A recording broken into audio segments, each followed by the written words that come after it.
This MMA 30 video is brought to you by Cheaterville.com. Did someone post your name as a cheater? Find out now at Cheaterville.com. For the time that I had the surgery and the time that I'm doing my rehab, I'm ahead of schedule.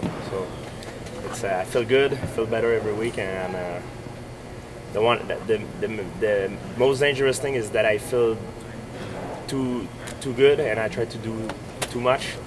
And I hurt myself again because now my graft is still not fused properly. So even though my muscle feels strong and not as strong as it's supposed to be, like when it's strong, but it's strong enough to feel good, the danger is that I go too fast and I hurt myself again. And I made a mistake once, that's how I got hurt, and I don't want to do it again. So I have to listen to the doctor. Summertime, I might be back in training around July.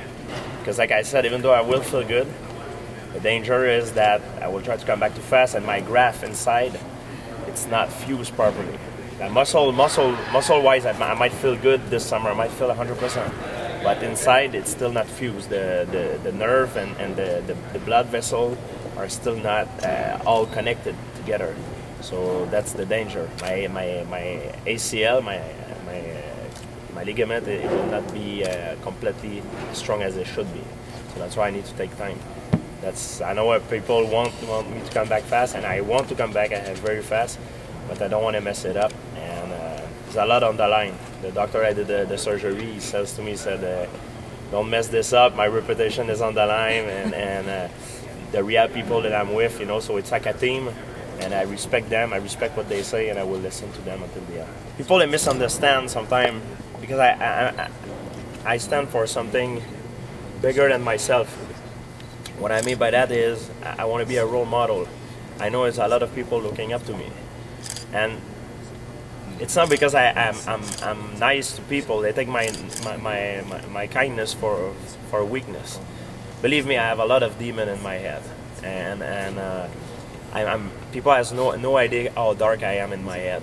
But I keep everything inside, and I don't want to show it because that's not my line of conduct. And the way it comes out, it's in the fight.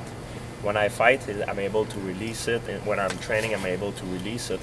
But I have something that I stand for, and I don't want to act like I don't want to have a bad image, and I want to show a good. I want to be a good role model especially for kids that look up to me. Because when I was young, I had a lot of problems when I was young, and I could have turned very bad the way I grew up. I grew up with a lot of violence and a lot of problems. And I remember the guy that I looked up to at the time was Wayne Gretzky. Wayne Gretzky was a perfect role model, always well-spoken, very humble. And I was looking up to him a lot, and I wanted to be like him. So that's how I become like this. I want to do the same thing for a kid that is looking up to someone and want to be like him.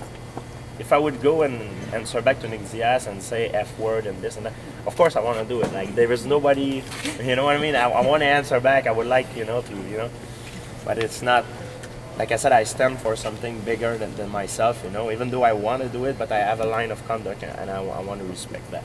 I've been writing down a lot of stuff that I think it will make my training more efficient, and it will make me a better martial artist.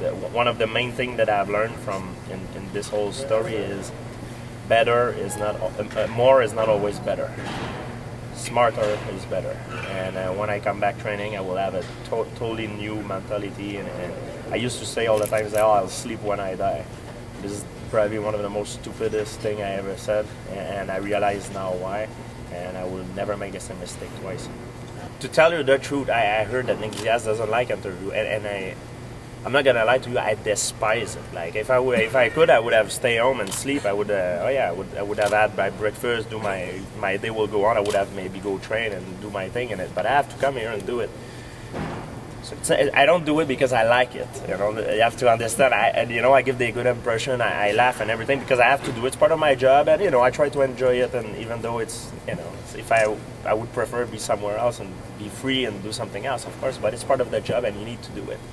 The reason why we have more money now as athletes and our sport get mainstream is because of this, and it's part of the job to do it. It's part of my job to promote the fight. People want to know what go through my head, and it's normal, and it's okay too. I don't enjoy it, but I have to do it, and it's fine. This MMA 30 video is brought to you by Cheaterville.com. Don't go down without a fight.